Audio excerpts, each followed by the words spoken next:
Silakan. Ya, mari kita berdoa. Tuhan Yesus, terima kasih atas kesempatan hari ini untuk kami dapat mendengarkan beberapa firman dari-Mu yang akan dibawakan oleh Pastor Joseph Paul Chang di Koinonia ini. Urapilah hamba-Mu ini dalam kuasa Roh Kudus. Kiranya apa yang disampaikan oleh hamba-Mu dapat menjadi rema buat hidup kami.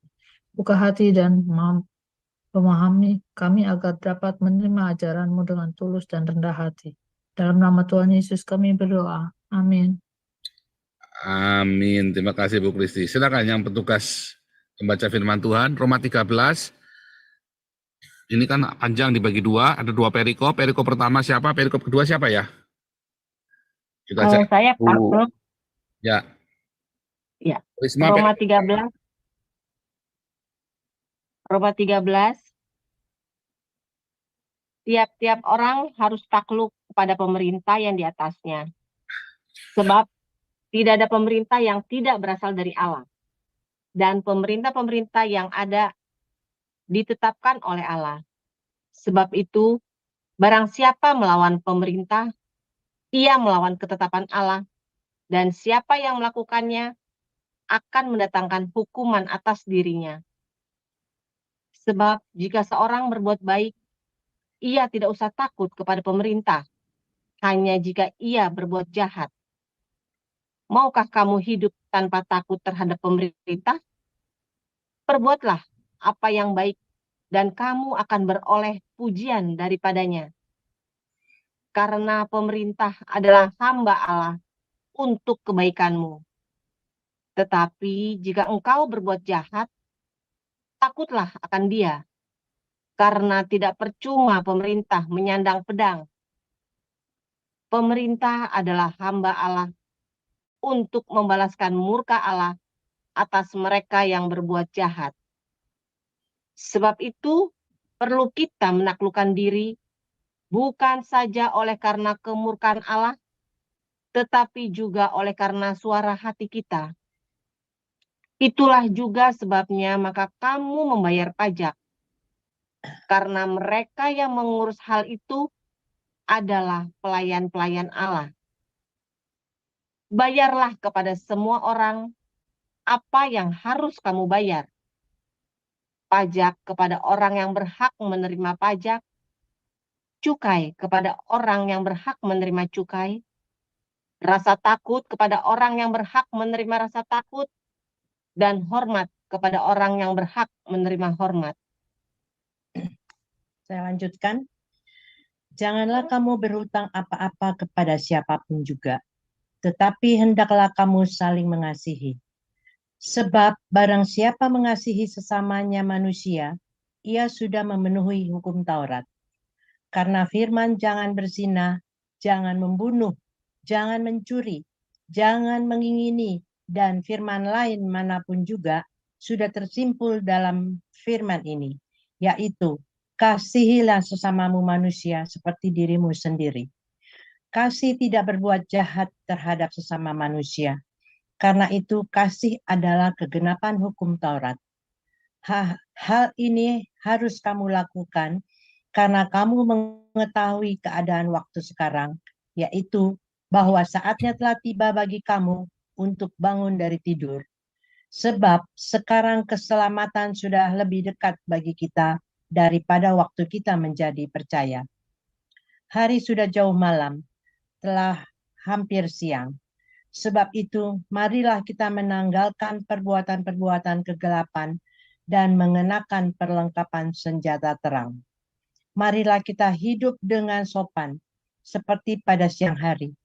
Jangan dalam pesta pora dan kemabukan, jangan dalam percabulan dan hawa nafsu, jangan dalam perselisihan dan iri hati. Tetapi kenakanlah Tuhan Yesus Kristus sebagai perlengkapan senjata terang, dan janganlah merawat tubuhmu untuk memuaskan keinginannya. Amin. Haleluya, terima kasih Pak Mulia. Ya, saudara ya. Saudara, saya sambil ini ya, saya sambil ngajar tadi, saya sambil mendengarkan debat capres ini, saudara ya, karena ini penting untuk tema kita malam ini, ya. Saudara, inti dari debat capres malam ini, Anda nggak usah mau dengarkan boleh nggak, tapi inti dari sambil saya dengarkan tadi ya, intinya adalah apa, saudara? Framing kepada Prabowo, karena dua calon presiden ini, ya, kan kalah, saudara ya, kalah sama surveinya Prabowo yang rata-rata menunjukkan itu sudah mendekati 50% atau bahkan 51%, saudara ya. Surveinya itu ya. Ini sorry ya, ini ya saya tunjukkan ya. Surveinya kemarin. Mana nih surveinya? Ini ya, saudara ya. Rata-rata surveinya kira antara 49 sampai 51 pokoknya ya, saudara ya. Wah, saya khotbahnya bahas ini. Iya, penting, saudara ya. Makanya saya kasih Roma 13 tadi. Kemudian para capres ini menyerang Prabowo. Saya nggak lagi bela Prabowo, bukan ya. Saya lagi kasih tahu Anda supaya Anda realistis, ya. Berusaha memframing bahwa Prabowo ini punya rekam jejak yang tidak baik. Ya kan? Ya, bahwa Prabowo ini adalah bekas pelanggar HAM. Dan kita sudah tahu sama-sama selama 20 tahun, bahkan ini masukin tahun ke-30, ya kan, reformasi dengan tuduhan Prabowo adalah pelanggar HAM, tidak ada satupun presiden ya yang membawa Prabowo ke pengadilan HAM. Bahkan mereka bekerja sama dengan Prabowo, semuanya bekerja sama. Mau Anies, mau siapa itu, Megawati. Dua-duanya sama Prabowo baik, rukun, saudara ya. Mau baik Anies maupun baik Megawati. Artinya termasuk Ganjar di dalamnya, termasuk Mahfud selama jadi Menko Polhukam, tidak pernah membawa Prabowo ke pengadilan HAM. Lalu tiba-tiba di debat capres hari ini, mereka memframing Prabowo adalah penjahat, ya, sadis, pelanggar HAM. Jangan dipilih. Mengapa, saudara? Karena Prabowo sudah di atas angin. Saya nggak mau cerita itu, saya lagi mau cerita sama Anda ya. Ya, saya mau cerita sama Anda, saudara. Kita balik ke Roma 13 tadi ya. Kepatuhan kepada pemerintah. Saudara, di zaman Paulus, pemerintah Roma itu kejam sekali, saudara. Paulus mati di zamannya Raja Nero. Aniaya pertama terhadap gereja adalah zamannya Caligula. Ya, aniaya pertama gereja adalah zamannya Caligula. Dan Paulus dibunuh, para rasul itu banyak yang mati di zamannya. Saya tunjukkan ya, saya save dulu.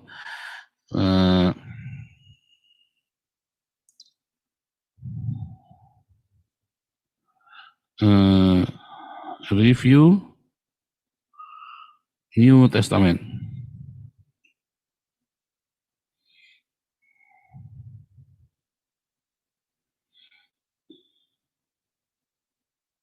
Oh, bukan ya. Pengantar Perjanjian Baru. Pengantar.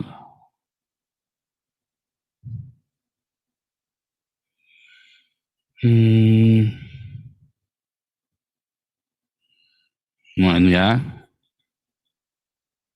Kita nonton ini enak nih, saudara. Nah, ini ya. Nah, ini ya. Ini bagian dari kelas evangelis ya, saudara ya. Aniaya pertama terhadap kekristenan itu di zaman Caligula, saudara. Ini orang sakit jiwa dan homo, saudara ya. Sakit jiwa dan homo. Dan incest juga. Pokoknya ini orang gila nih, pokoknya nih Caligula ini orang psikopat, saudara ya. Pesta pora dalam seks, dan ini orang hebat, anak muda yang hebat ya, saudara. Ini anak muda yang hebat, tetapi dan dia bunuh Tiberius ya, dia bunuh kaisar sendiri, dia jadi raja, saudara ya. Ini orang hebat, saudara. Tiberius ini orang hebat, tapi Caligula dia bunuh, masih muda dia bunuh Tiberius dan dia jadi kaisar, saudara. Nah, si Caligula ini yang melakukan aniaya pertama kali terhadap orang Kristen, ya, di zamannya Kisah Rasul, mulai Kisah Rasul 8, saudara ya. Aniaya dari orang Yahudi dan dari aniaya orang Romawi, edan, saudara, double. Sakit jiwa. Ini zamannya Caligula, orang-orang Kristen itu ditarik pakai kuda di tengah-tengah arena, saudara ya, diseret, kemudian dijadikan obor hidup-hidup, saudara. Di sepanjang arena itu gladiator lagi tarung, Orang-orang Kristen yang tidak bisa tarung jadi gladiator, dia diikat jadi tiang, kemudian dibakar, saudara. Ya, oleh Caligula. Kemudian zamannya Claudius, aniaya sedikit berkurang. Makanya Paulus bisa kemana-mana, orang-orang Kristen. Ya, karena sekarang zamannya Claudius ini, orang Kristen lawannya hanya orang Yahudi. Ya, kenapa Caligula menjadi lawannya Kristen? Caligula ini naruh patung kepalanya di tengah bait suci, saudara. Ya, ingat Matius 24, kalau pembinasa keji berdiri di bait suci, ya, itulah Caligula taruh patung kepalanya di bait suci, sehingga orang Yahudi marah, lalu orang-orang Israel itu berontak perang sama Caligula. Nah, orang-orang Kristen ini kan bagian dari orang-orang Yahudi saat itu, saudara. Nah, orang-orang Kristen ini punya komunitas yang kuat, sehingga dituduh. Orang Kristen dituduh yang memberontak. Itu ya. Nah, lalu zaman Claudius mulai reda, saudara. Claudius ini gara-gara Caligula mati, keracunan, maka Claudius lah yang gantikan, pamannya sendiri yang gantikan. Dia seorang administrator yang hebat, administrator, dia bikin rapi semua ya, kerajaan itu ya. Kekaisaran Roma itu dibikin rapi semua, kemudian Claudius meninggal.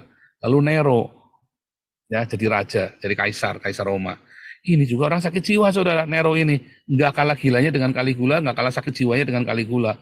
Nah, para rasul dibunuh semua, dikejar di zamannya Nero, dibunuh semua. Karena di zaman itu kekristenan itu begitu banyak banget ya. Wah, di mana-mana ada orang Kristen, sampai senatornya aja Kristen, sampai Nero bingung, khawatir, saudara ya. Karena punya ideologinya beda sama orang Roma, Kristen itu. Ya kan, ideologi cinta. Tapi Roma nggak mau. Kenapa? Republik, kalau ada orang penuh cinta, bahaya, saudara. Republik itu dibangun di atas keserakahan orang, sehingga bisa wanipiro, bisa dideal, bisa dinego. Tapi kalau orang-orang yang penuh cinta ini, orang yang jujur, penuh cinta, nggak bisa dinego. Nggak bisa dinego. Nero ini, dia keras, saudara ya.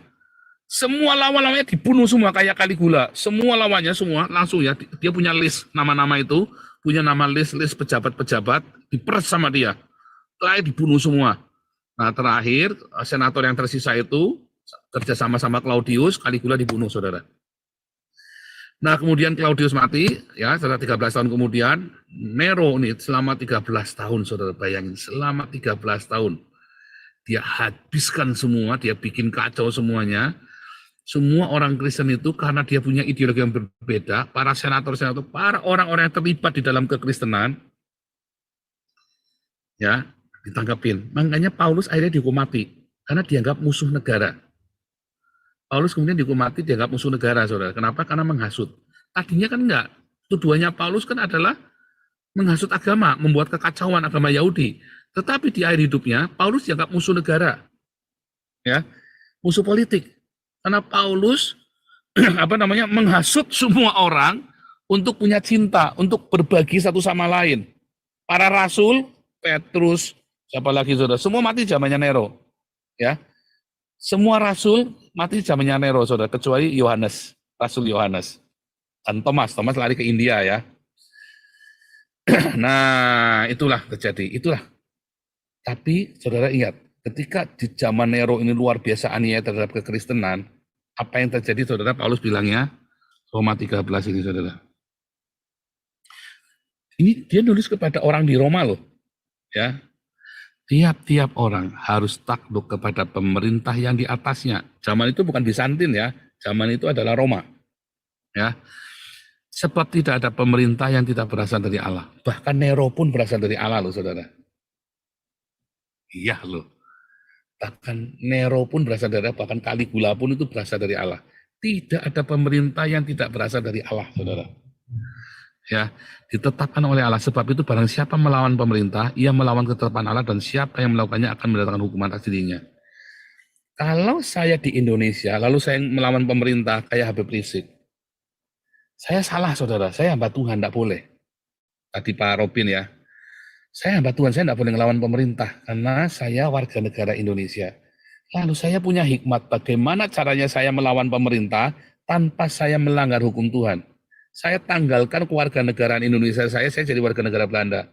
Saya hajar pemerintah Indonesia bisa-bisa dari sini. Saya tidak melanggar hukum Tuhan. Dan saya tidak melanggar hukum Indonesia. Tidak ada hukum yang saya langgar dalam hal ini. Makanya saya harus jadi warga negara Belanda. Harus saya lepaskan, sekalipun saya nggak bisa pulang, sekalipun ibu saya meninggal. Saya nggak bisa pulang kemarin kan. Bayangin ya. Karena saya harus melawan ini, saya harus lawan pemerintah Indonesia, tetapi kalau saya hamba Tuhan dan tinggal di Indonesia, saya tidak boleh ngelawan. Saya harus takluk, saya harus tunduk. Ya. Kalau saya lawan, saya berdosa, saudara ya. Saya berdosa. Makanya saya keluar dulu. Dan yang saya lawan, apakah kemudian komunitas ini saya ajarkan untuk melawan pemerintah Indonesia? Oh tidak, saudara. Komunitas ini tidak saya ajarkan untuk melawan pemerintah Indonesia. Komunitas ini saya ajarkan untuk menghormati pemerintah Indonesia dan berdiakonia. Bagaimana mengkritik? Mengkritik bukan melawan. Ya, yang saya lakukan adalah perlawanan. Yang Anda lakukan bukan perlawanan. Kalau saya di Indonesia, yang saya lakukan ini melanggar hukum. Karena Anda di Indonesia, saya ada di Belanda, saya tidak akan mengorbankan Anda demi perlawanan saya. Tidak akan pernah terjadi. Kasih makan orang miskin, ngelawan nggak saudara? Damaris itu ngelawan pemerintah nggak saudara, Damaris itu? Enggak saudara, kasih makan orang miskin ngelawan gundulmu peyang saudara. Masa orang kasih makan orang miskin itu ngelawan pemerintah? Damar kasih, lawan pemerintah enggak? Oh kita membangun desa-desa yang miskin loh saudara, damar kasih itu. Penginjilan kita dengan cara membangun komunitas perekonomiannya atau apanya ya, infrastrukturnya kita bangun saudara. Kita sekarang sedang membangun komunitas di Dayak, ya. Aduh, Mas Danang ada di sini enggak? Mas Danang, bentar. Mas Danang ada di sini enggak ya? Aduh, saya lupa ya mau tampilkan Mas Danang ini nih. Mas Danang belum masuk ya. Ini kalau Mas Danang dengar masuk ya. Saudara, kita sedang membangun komunitas di Dayak, saudara. Kita mau bikin peternakan babi di sana. Damar Kasih akan membuat peternakan babi di suku Dayak, saudara. Asli Dayak asli. Kita membangun komunitas, ya. Dan ini orang damai untuk kita pintu masuk penginjilan. Banyak orang miskin di sana, kemudian diislamkan. Kita enggak mau, saudara. Makanya kemarin saya cari orang buat saya tanam di Dayak, buat di Kalimantan, buat di Soekeva, buat di Papua, buat di Nias, Mentawai. Ya, Mentawai, sorry ya, bukan Nias, Mentawai. Saya diberi mandat oleh Jibril. Jibril lagi, jangan ya. Jangan buat bercanda. Tuhan bilang sama saya, bangun, bikin sumur di Soekeva. Saya cari orang yang berintegritas, syaratnya harus ikut kelasnya saya sampai kelas apostolik, bisa mengembalakan. Untuk bikin sumur dan sekolah di Soekeva. Melanggar nggak saudara? Apakah itu melanggar pemerintah, melawan pemerintah? Gundulmu peyang saudara. Enggak lah. Pemerintah mana sanggup bikin yang kita lakukan. Ya, bansos saja dikorupsi kok. Itu sudah jangan tanya lagi saudara. Bansos itu dikorupsi semua, udah jangan tanya lagi sama saya. Ya mau siapapun pemerintahnya pasti korup. Anda harus korbankan satu generasi Indonesia. Makanya harus ada generasi muda yang memimpin Indonesia, harus muda-muda semua. Biar bersih saudara. Kalau yang tua-tua lagi Anda pusing. Dosa sistem. Dosa sistem, tapi kalau muda dia kan angkat kroni-kroninya dia yang muda-muda, yang putus, yang terputus dari sistem. Tapi akibatnya apa? Akibatnya kan ada Baratayuda saudara. Akibatnya kan terjadi Baratayuda tadi di dalam Indonesia. Karena anak-anak muda ini kan kurang ajar, karena anak muda ini kan songong. Orang tua-tuanya nggak terima. Itu yang terjadi kan, terjadi Baratayuda. Makanya saya memandang pasangan Prabowo dengan si Gibran ini seperti Raja Salman sama MBS. Ya. Di backup. Si MBS-nya itu kan ngantem, judul, ditangkepin semua ya ulama-ulama tuanya itu kan. Nah, si Salmannya yang tua bungkuk itu, pokoknya beraninya nyenggol, dia punya otoritas, orang nggak berani. Dia punya power. Jokowi nggak punya power, saudara. Dia mau apa? Dia mau memberantas korupsi, gundulmu peyang. Zamannya Jokowi. Ya, kalau KPK nangkepin, tapi kabinetnya dia sendiri korupsi juga. Nggak berani, Jokowi nggak punya nyali. Kalau si anak songong ini punya nyali, kenapa? Karena goblok. Kalau nggak, hanya orang goblok yang berani nantangin orang tua, saudara. Ya kan, kalau dia nggak naif, mana dia berani, saudara. Anda tahu nggak? Kalau Anda tahu yang terjadi di dalam yang tua-tua itu, Anda serem, saudara. Kalau Anda tahu, dulu kan saya bilang saya ke Palembang, itu adalah serem. Kalau kamu tahu yang di Palembang itu apa, saya bergidik begitu saya sudah keluar dari Palembang, berapa tahun kemudian, saya bergidik, saudara. Dan ya, untung saya nggak mati ya, saya nekat begitu ya, di Sungai Gerong, di apa, untung nggak mati. Wah, sudah banyak yang mati, saudara, di Sungai Gerong itu ya. Tempat orang buang mayat, Sungai Gerong itu. Bolak-balik mayat ditemukan di Sungai Gerong, di belakang gudang saya. Di belakang pabriknya saya itu, saudara. Anda begitu saya keluar dari situ, saya bergeridik, saudara. Goblok, saya ini gila bener ya, berani bener saya ke situ. Karena saya naif, makanya saya berani. Sama, si anak muda ini songong. Dia nggak ngerti apa-apa, dia nggak tahu betapa mengerikannya 9 naga ini, saudara, yang punya negara Indonesia. Dia nggak ngerti betapa mengerikannya ini orang-orang tua ini, kayak Mahfud MDCS, kayak MUICS ini, yang bisa bunuh orang seenaknya udelnya dia, saudara. Dia nggak ngerti, makanya dia songong. Jokowi nggak berani, anak muda ini punya nyali karena songong. Kalau dia tahu yang masa sesungguhnya, ya nggak berani, saudara. Mundur dia. Nah, makanya perlu ada yang making-in. Itu adalah sebuah strategi. Tapi apakah akan berhasil? Enggak. Itu enggak gampang, saudara. Indonesia. Siapapun presidennya ruwet pokoknya. Cuman saya lagi cerita kepada Anda. Ya, saya mau cerita kepada Anda bahwa tidak mungkin siapapun presiden terpilih itu berasal dari Tuhan, saudara. Siapapun presiden terpilih adalah berasal dari Tuhan. Kamu harus siap, saudara. Kamu harus siap.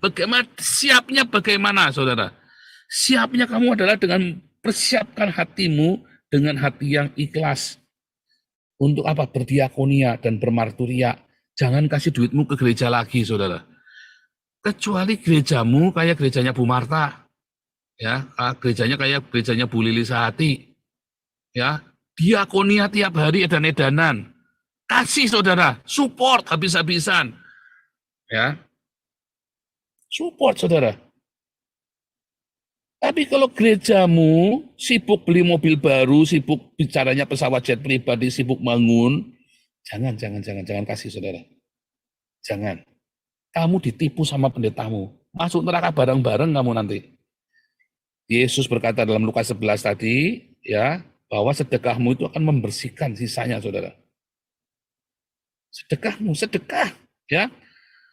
Bukan bangun gereja, bukan beli pesawat jet pribadi. Jangan memperkaya pendetamu, sementara pendetamu tidak melakukan apa yang menjadi kewajibannya, yaitu mengajari Anda bagaimana cara bersedekah, dan mengajari Anda bagaimana cara memberitakan Injil. Ya, saudara ya. Makanya ketika saya menerima monetasi yang cukup banyak, terima kasih puji Tuhan, kolektornya juga, ya, ini dari yang sambungannya, ini Apulsiaan, luar biasa Apulsiaan, Horas, ini lagi di Medan nih, udah ketemu ya, Rosa Mawar, Amerika nih, Yosi Kakekira, siapa lagi nih, Fender, ya, Geher, tambahannya Jaya Abadi, nah, ini semua nih kan. Semua kolektor Anda, ini ada Relisi Barani, Kristiani Tuyu, 30% saya kembalikan untuk diakonia. Di Damaris Damar Kasih Embun Pagi, saudara. Mengapa harus saya kembalikan? Saya harus beri teladan kepada Anda. Saya pun melakukannya. Sebagai persiapan apapun yang terjadi, sekalipun nanti Indonesia dipimpin oleh Caligula ataupun Nero, sekalipun Indonesia nanti dipimpin oleh Caligula atau Nero, kamu harus siap seperti persiapannya para rasul. Apa yang dilakukan para rasul, saudara? Di zaman kisah para rasul dipimpin oleh Caligula dan Nero. Mereka berdiakonia gila-gilaan, bukannya bangun gereja. Sorry ye. Nggak ada mereka bangun gereja, jemaatnya ribuan, saudara. Di Efesus itu komunitasnya cuma ada 1 juta orang. Cuma ada 600.000 orang. Zamannya Rasul Yohanes ya. Jemaat Kristennya 100.000, saudara, bayangin. Di Efesus jemaat ada 600.000 penduduk di zamannya Rasul Yohanes, yang Kristen 100.000. Dia tidak bangun gedung gereja loh, saudara. Apa yang dilakukan? Bagi makanan. Bagi-bagi roti, saudara. Sorry ye. Makanya kamu kalau misalnya ada amplop persembahan pembangunan gedung gereja, kamu amplopnya dibuka, ditulis sorry ye, nah, gitu saudara ya.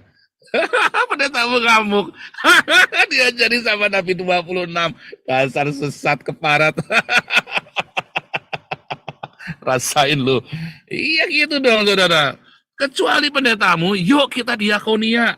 Isi sebanyak-banyaknya saudara, semampunya kamu sebanyak-banyaknya. Mas ke diakonia bagi-bagi makanan. Isi yang banyak. Ya, isi yang banyak saudara. Kita mau bikin sumur di Soekeva saudara. Karena sumur adalah pusat komunitas.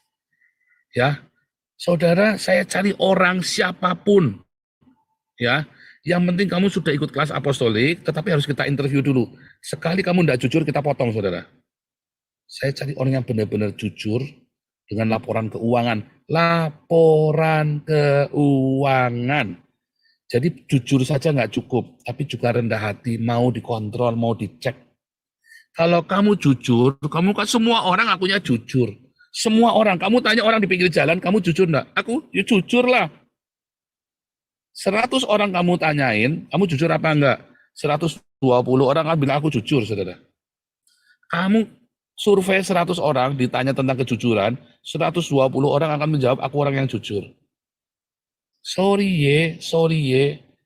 Ya, aku enggak percaya, saudara. Omon-omon, semua orang bisa omon-omon. Ya jujur. Semua orang bisa omon-omon. Jujur.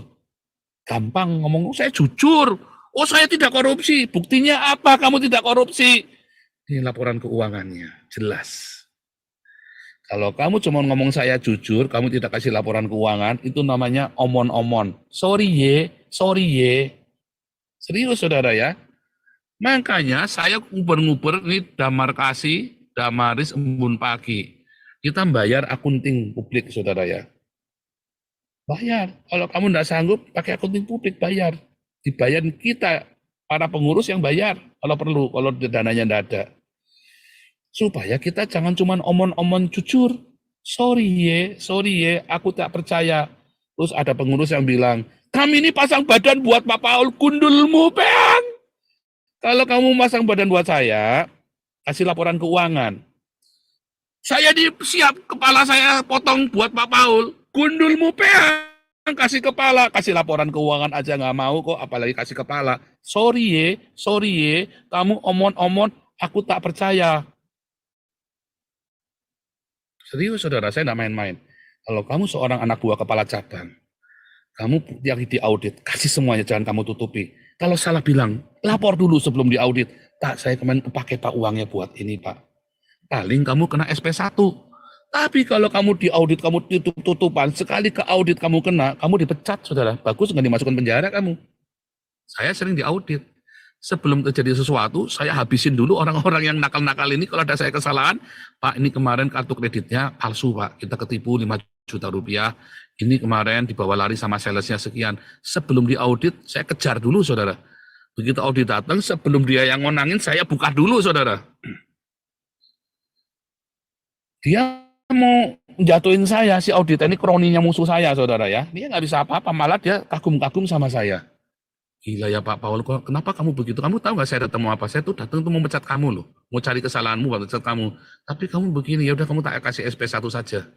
Akhirnya kan dia nggak berdaya, cuma kasih SP1 karena saya jujur, saya buka semuanya. Nggak ada yang saya tutupin. Ya. Itu caranya begitu, saudara. Kalau menghadapi audit itu, buka dulu di depan.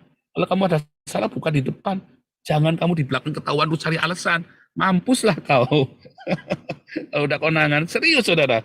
Anda kerja di perusahaan, Anda dipercaya oleh orang tentang keuangan. Kasih di depan, jangan di belakang. Ditagih baru muter. Sorry ye. Ayah ibuku pun tak ku percaya kalau sudah masalah uang, saudara. Terus ditanya, kamu tidak percaya sama saya? Enggak, saya nggak percaya. Enggak, saya nggak percaya, saudara. Nggak percaya. Sombong kali, bukan sombong kali. Kalau kamu percaya, kamu orang goblok, saudara. Saya ini jadi direktur di perusahaan lama, perusahaan gede, saudara ya. Dan saya juga 2 kali masuk penjara gara-gara masalah. Saya difitnah gara-gara saya tidak begini, tidak tegas. Saya nggak pakai duitnya, saudara ya, tapi saya kudu nanggung. Kenapa, saudara? Karena saya tidak tegas. Saya merasa, aduh ini kan pendeta, oh ini kan saudara sendiri.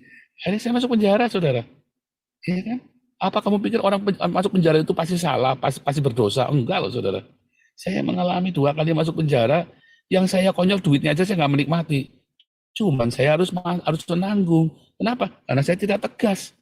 Karena saya sungkan, pakai pesenggi. Goblok. Goblok lah. Istri saya menderita, anak saya menderita. Demi pesenggi. Kan kita kalau tampar pipi kiri harus kasih pipi kanannya. Iya kan? Enggak, saudara. Pak Paul tidak percaya dengan kami? Enggak percaya. Saya terang-terangan enggak percaya. Sekarang saya enak ngomongnya. Dulu saya sungkan ngomongnya ya. Saya tahu dia sedang memframing saya. Kamu enggak percaya sama kita? Enggak, saya enggak percaya. Goblok kalau saya percaya. Hari ini kamu pikir kamu jujur. Ya, sejam lagi kamu meleset kakimu, jadi setan kamu. Ya, saudara ya. Sorry ye, aku tak percaya. Jangan cuma omon-omon, buktikan. Nah, serius saudara. Anda yang mau terlibat dalam kepengurusan, Anda harus mau siap ditanya masalah keuangan. Kalau enggak jangan. Ya. Dari awal, oh ini mau dikendalikan oleh Paul uangnya. Yang pegang duit bukan saya. Yang pegang duit adalah Bu Mantu dan para pengurus. Saya bertanggung jawab untuk ngasihkan laporan keuangan. Demikian juga dengan ini, saudara ya. Ketika kamu ya melakukan diakonia, baik itu gereja, kamu cek, saudara. Pak, saya kasih persembahan gereja, saya nggak mau tahu, Pak. Oh, bodoh kamu.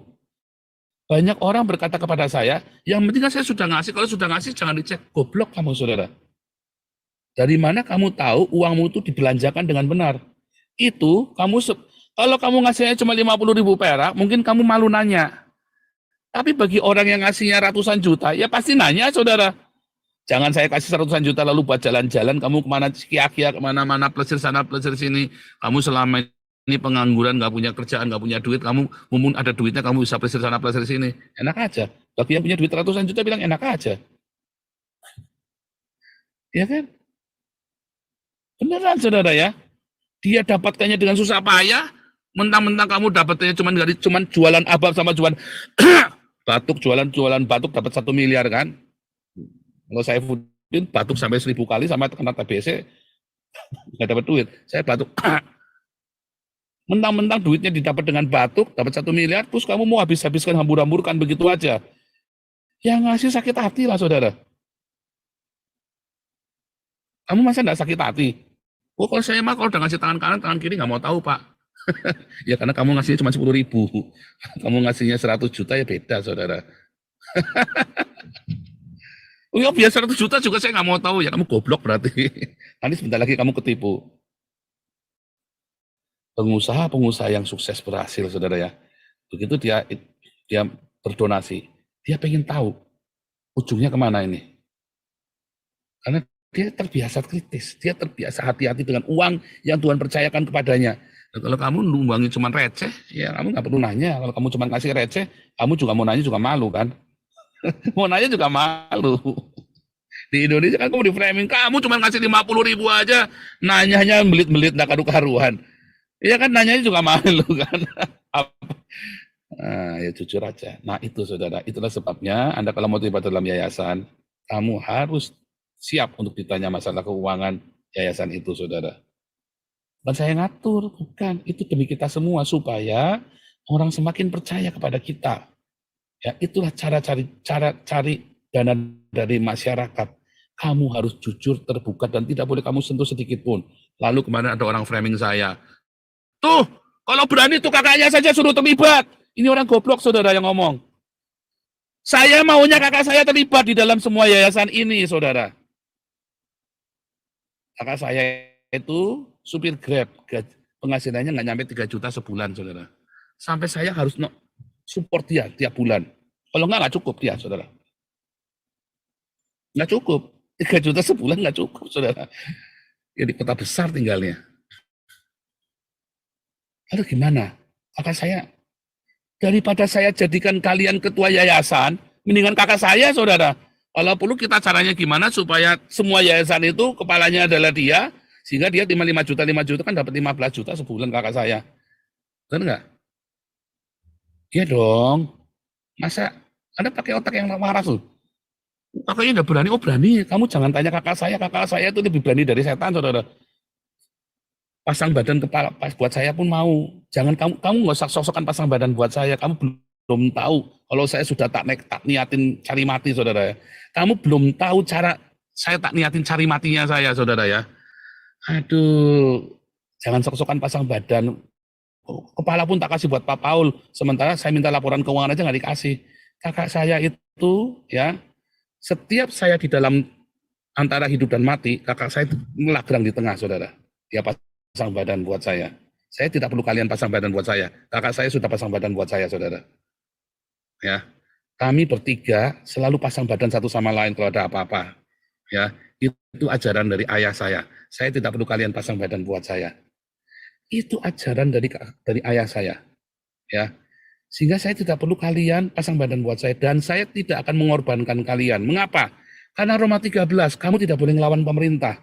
Dan itu saya ajarkan kepada kalian, sekalipun Pak Topi nggak setuju.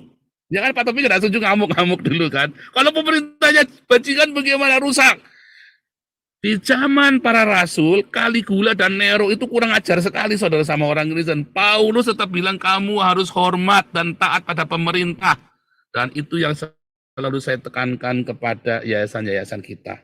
Jangan melawan hukum. Pajak aja kita bayar, saudara. Pajak kita bayar. Ya.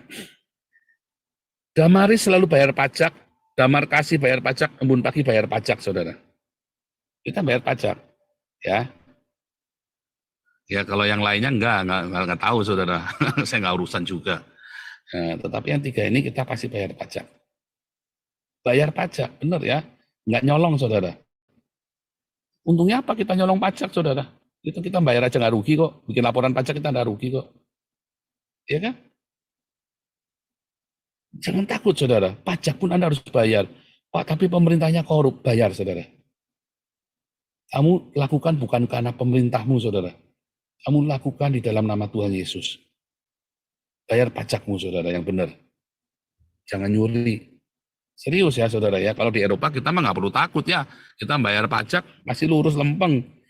Di Belanda itu nggak ada jalan jegluk. Jalan tol tiba-tiba jegluk, nggak ada, saudara. Kalau ada kita langsung telepon. Besok nanti minggu depan udah halus. Ya, kalau di Belanda kamu naik Ferrari, naik Lamborghini, ya enak halus kok. Kalau di Indonesia naik Lamborghini pendek, kerupak, tiba-tiba, ya kan? Tiba-tiba spoilernya rusak kamu. Kalau di Belanda, apalagi di Jerman ya. Kalau di Jerman itu Anda bisa lari 200 km per jam, saudara ya. Kalau di Belanda nggak boleh, maksimum 130 kalau malam. Kalau siang maksimum 100. Ya. Kalau di Jerman kamu bisa lari, kalau naik Lamborghini, kamu lari 200 km per jam ya. Saya disalip, saya lari 150, disalip sama Lamborghini. Hilang, saudara, udah hilang. Saya baru disalip, tiba-tiba sudah hilang mobilnya. Banter teman, sudah mungkin larinya 200 lebih itu kali. Kalau Belanda nggak boleh. Pajaknya kita digunakan untuk semua. Ya, semua pajak itu dipergunakan dengan layak. Bahkan saya sendiri, ya, kita mendapat rumah sosial. Pak Yus itu bayarnya 1.200, saya bayarnya cuma 600. Pajaknya itu kepada rakyat, nggak dikorupsi, saudara. Ya, karena pemerintahnya juga semua sejahtera. Kami bahkan rakyatnya sejahtera, bukan cuma pemerintahnya, kami pun sejahtera. Ya, nggak ada yang Indonesia baru mau bingung makan gratis apa sekolah gratis. Indonesia masih bingung sekarang nih, programnya mau makan gratis apa sekolah gratis. Di Belanda, makan gratis dan sekolah gratis, saudara.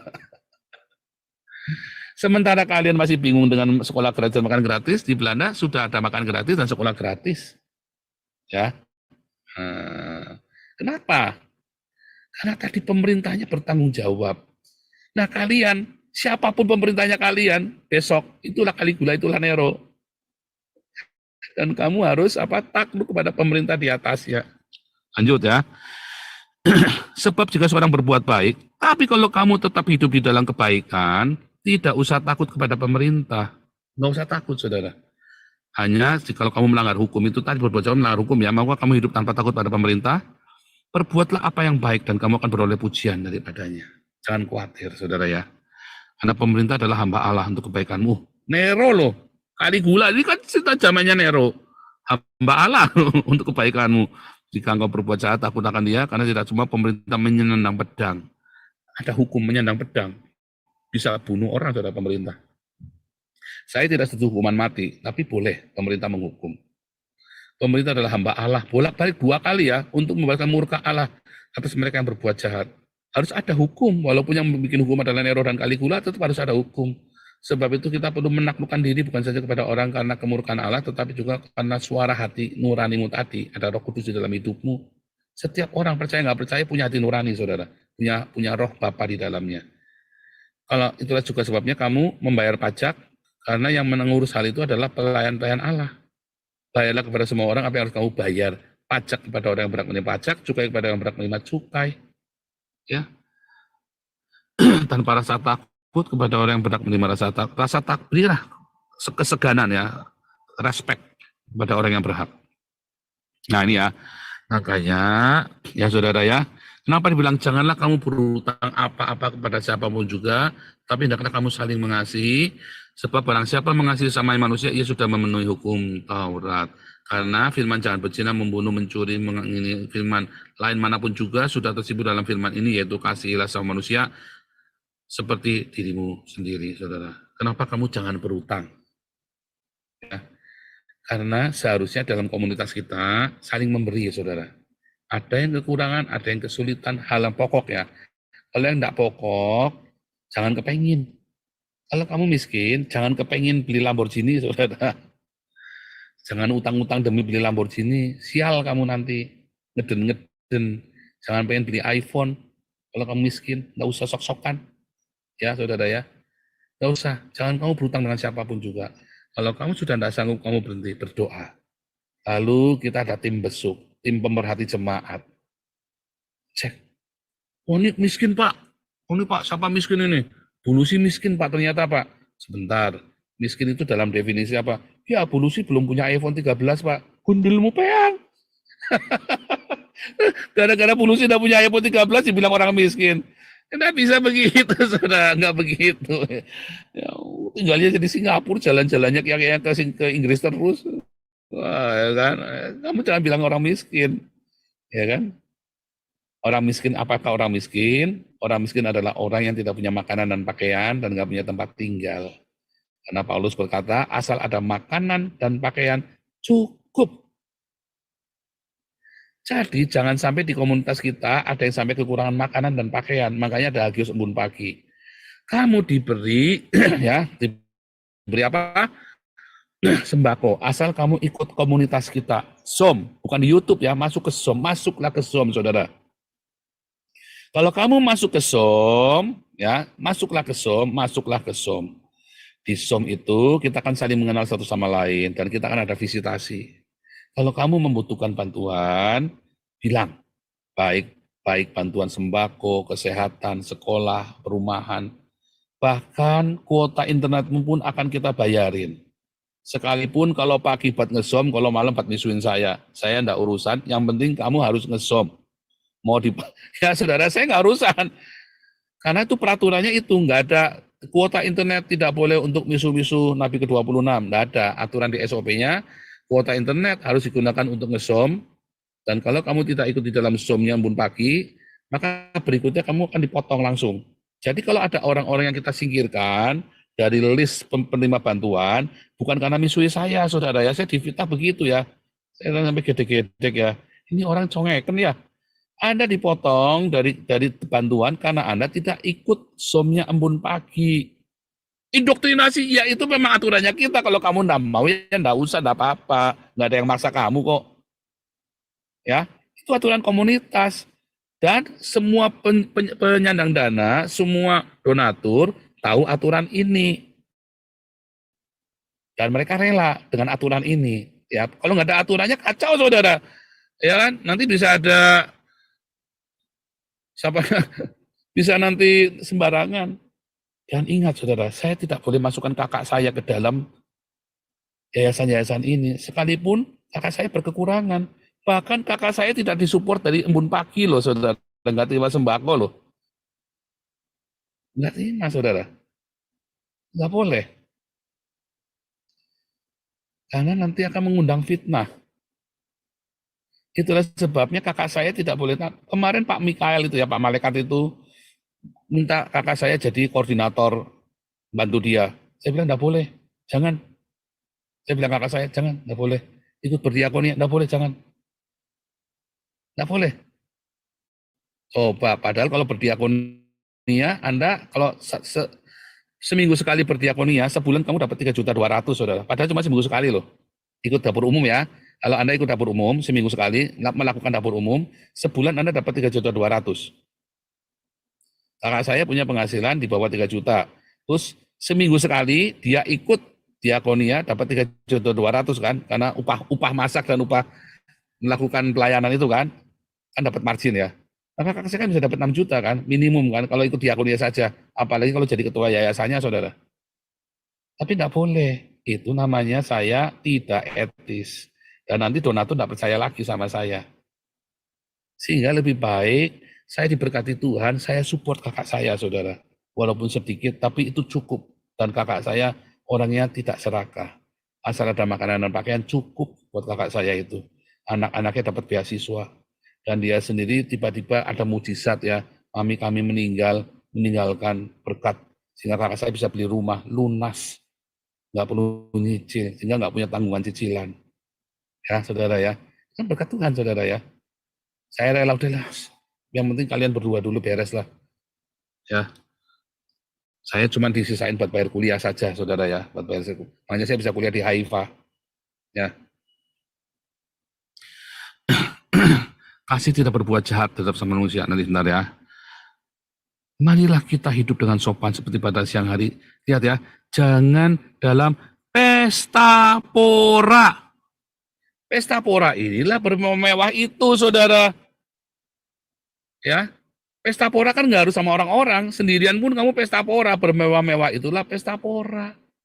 Mabuk jangan dalam percabulan hawa nafsu. Akhirnya karena Anda suka bergaya hidup mewah, selalu urutannya akhirnya kamu apa, saudara?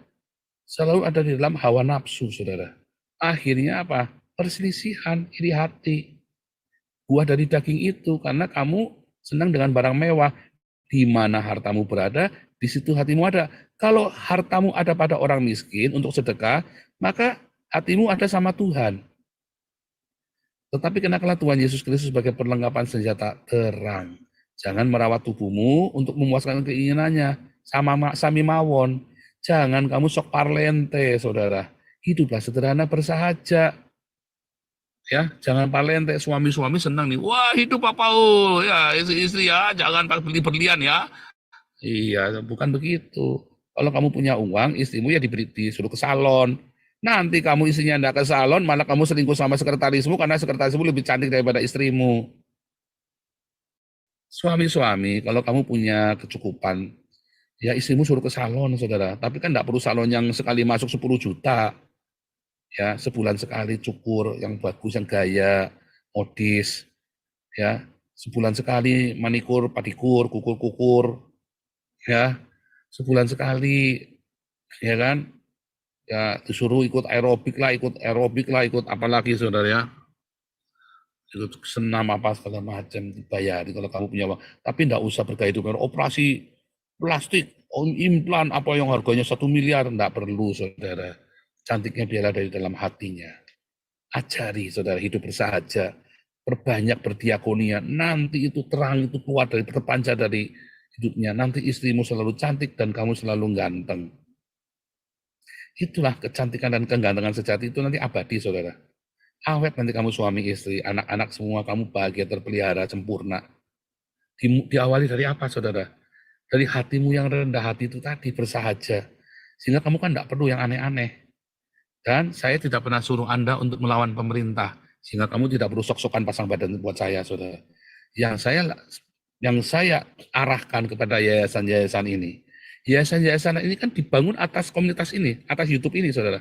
Kalau nggak ada YouTube ini, semua yayasan ini nggak ada, saudara. Ya kan? dan berkat dari YouTube ini bukan saya, maka donasi bisa dikumpulkan. Sehingga donasinya kan 99% dari YouTube ini. Jangan ngomong enggak, saudara, kamu sedang berbohong. Kalau kamu bilang enggak, ya. 99 donasi ini kan berasal dari sini. Apakah itu biasanya punya saya? Kemarin saya di frame itu punya Paul, bukan punya saya, punya kita. Saya memberikan arahan dan saya mewakili para donatur. Ya, karena saya harus bertanggung jawab dan saya tidak akan suruh kamu untuk melanggar hukum. Tidak akan. Pak, itu pengibaran bendera Israel kan melanggar hukum. Bukan. Kita menggugat konstitusi, saudara. Kita sudah tahu hukumnya, kan kita sudah bicarakan di sini dengan Pak Ponto, dengan Pak Toping. Pak Toping tidak setuju, Pak Ponto ngerti, itu tidak melanggar hukum. Jadi jangan ngomong saya suruh kalian melanggar hukum, terus kalian sok-sokan mau taruh kepala, pasang badan buat saya. Gundulmu peang, saudara. Saya nggak butuh kamu kasih kepalamu buat saya butuh kamu kasih laporan keuangan buat saya. Ternyata laporan keuangan itu lebih berbahaya daripada kasih kepala buat saya, saudara ya. Lebih mengerikan daripada ngasih kepala buat saya. Haleluya, puji Tuhan. Intinya apa, saudara? Intinya adalah kamu di komunitas ini ya tidak diajarkan melanggar hukum. Ya, cukup saya yang menghajar, dan setelah saya ngomong-ngomong kalian kumpul di sini. Tak ajari, harusnya bagaimana? Harusnya begini loh. Saya kan misu-misu kan? Gua, saya misu-misu kan? Ya saya misu-misu. Kan kalian nanya, lalu kita harusnya bagaimana dong Pak? Yuk, diakonia, yuk, marturia, yuk sesama kita saling tolong. Di mana melanggar hukumnya, saudara? Yuk kita bikin bantuan hukum buat minoritas, perjuangan. Yuk kita class action. Apakah itu melanggar hukum? Enggak, jangan sok-sokan, saudara ya. Jangan sok-sokan bilang, kamu pasang badan buat saya. Muak saya, saudara, pengen muntah, saudara, dengan omonganmu itu. Enggak ada, enggak perlu. Ya, kamu aja mau selamatkan dirimu masing-masing aja lagi susah. Mau sok-sokan pasang badan buat saya. Kedua, saudara ya, karena saya tidak pernah ngajari Anda untuk melanggar hukum, saya suruh Anda hanya untuk terbuka di dalam keuangan. Ketika Anda bergabung di sini bersama-sama dengan kita, yuk kita sama-sama berkomunitas. Ya, aturan di dalam komunitas kita ya sudah tertulis dalam lagunya saya, mengasihi, mengampuni, memberkati, ya, bersahaja dalam hidup setiap hari, dan berdoa di dalam kekudusan. Anda diminta untuk mengasihi, mengampuni, memberkati. Kalau kamu berkonflik di kita, jangan pernah jelek-jelekan lawanmu. Setiap pagi sudah saya ajarin. Kalau kamu jelek-jelekan lawanmu, habis kamu, saudara. Karena saya tidak pernah menjelek-jelekan kamu. Saya tidak akan pernah menjelek-jelekan kamu. Kenapa? Saya sudah tinggal di tanah perjanjian. Saya ada di sorga sekarang ini. Iya kan? Saya kan ada di awang-awang. Kamu kan nggak bisa jamah saya. Saya kan di awang-awang. Tapi memang secara hurufiah, saya ada di dalam tanah perjanjian saya. Saya hidup melimpah, saudara, di sini ya. Tidak kaya raya, tapi saya melimpah. Saya tidak kaya raya. Anda cek rekening saya, nggak ada saldonya, saudara. Tetapi setiap yang saya butuh, pasti ada Tuhan sediakan. Karena apa? Karena saya bersahaja, tuntutan saya tidak banyak. Asal ada makanan pakaian, saya bisa bayar kontrakan saya tiap bulan, cukup. Saya punya mobil pun itu uang dari pemerintah, bukan dari yayasan, saudara. Saya dari pemerintah dapat 15.000 mujizat itu, saudara. Karena saya sederhana, maka Tuhan memberikan yang saya butuhkan, bukan saya inginkan. Ajaib ya, Tuhan baik. Itulah gaya hidup yang saya ajarkan kepada Anda. Kalau kamu tidak suka, ya nggak usah di sini. Saya nggak pernah maksa, saudara. Nggak pernah maksa. Jangan bilang saya maksa kamu. Ya kamu nggak suka ya jangan di sini. Tapi kalau kamu ada di sini dan kamu aktif dalam som embun pagi, kalau kamu berkekurangan, maka kami dengan senang hati untuk membantu menolong. Kemarin kita kumpulkan ya untuk yang ada meninggal, orang tuanya, kita kumpulkan rata-rata 9-12 juta kita kumpulkan, saudara. Kalau ada yang meninggal. Orang tua atau anak kandung ya. Nggak boleh orang lain, adik, apa sepupu, ya kita nggak urusan, saudara ya. Tapi kalau itu ayah kandungmu, ibu kandungmu, atau anak kandungmu meninggal, kita pasti urunan. Itulah kepedulian kepada sesama. Bayangin, mami saya meninggal habis 70 juta, saudara. Itu kalau bukan karena saudara-saudara semua, ya itu saudara saya juga ya, dari keluarga kami juga, tapi juga dari semua. Saya terima dari kalian kalau nggak salah 15 juta rupiah, saudara, waktu itu ya. Saya terima sumbangan dari kalian 15 juta dari komunitas ya. Tapi ada yang secara pribadi ngasih, kalau nggak cukup, saudara, kemarin. Kalau nggak cukup 70 juta ya, karena waktu itu lagi COVID, mahal sekali, saudara ya. Menggali makam saja 15 juta, nggali saja, saudara, itu 15 juta mintanya. Karena lagi COVID, dia kira mami saya kena COVID. Ya, waduh, itu ngeri sekali waktu itu ya, dan saya nggak bisa pulang. Waduh, dengan saya habis 70 juta itu, saudara, habisnya. Mahal sekali ya. Saya sampai kaget, saya pikir habis cuma paling 35, cukup nggak nih ya? Tapi bersyukur ya, dari donatur, ada donatur pribadi masuk, sama kumpulan uang donasi Anda kumpulin, ya, dan tentu dari sepupu-sepupu saya, dari keluarga besar kami, cukup, ya. Luar biasa ya, Tuhan baik.